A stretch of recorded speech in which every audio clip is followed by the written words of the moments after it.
LGBTQ+ individuals experience discrimination and harassment in all spaces, and the workplace is no different. This directly and negatively impacts their mental health. LGBTQ+ individuals are more than twice as likely to experience a mental health condition and are at higher risk for suicidal thoughts and behavior. So, when we're talking about workplace mental health, we need to pay special attention to groups like the LGBTQ+ community to actively work against this treatment to create psychologically safe spaces for all individuals. The LGBTQ+ community has higher rates of unemployment, with rates spiking even higher for trans and non-binary people. But unemployment is not the only issue. Research indicates that 7 in 10 LGBTQ+ people have been sexually harassed at work, and 2/3 did not report it to their employer. And that 15% to 43% of gay and transgender workers face some sort of workplace discrimination. It's important to note that the experience of discrimination and harassment is not consistent across the queer community. LGBTQ+ people of color are more than twice as likely to experience discrimination in the workplace in comparison to their white peers. LGBTQ+ women experience sexual harassment at higher rates than men, and 90% of transgender workers have experienced harassment or mistreatment at work. Many organizations have come to understand the experiences that LGBTQ+ individuals face in the workplace and have created specific policies to be more inclusive.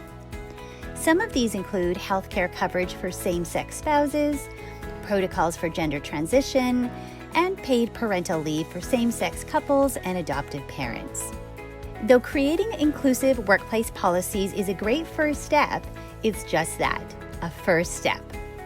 Workplace policies are not enough on their own to create safe and inclusive workplace environments and culture. So, what can companies do to create a safe and inviting workplace for members of the LGBTQ+ community? 1. Educate yourself on the LGBTQ+ community, both individually and as an organization. This should also include company training and workshops, as well as providing information to new hires, as well as new managers and leaders. 2. Make sure company policies are up to date and use inclusive language. 3. Whenever possible, create hiring initiatives that encourage LGBTQ+ applicants. 4. Have peer support networks for mental health, such as mental health ambassadors, and actively ensure LGBTQ+ representation. 5. Don't make assumptions. Most people unconsciously make the assumption that others are similar to them. This means that straight, cisgender people will generally automatically think the same as their coworkers, which puts LGBTQ+ individuals in the awkward position of correcting others. So, don't assume someone's gender or pronouns based on how they present themselves, and don't assume the gender of someone's partner. 6. Lead by example. For example, introducing yourself with your name and pronouns can help reduce the instances of people making assumptions about gender and pronouns, as well as make transgender and non-binary people feel less uncomfortable with telling people their pronouns. And 7.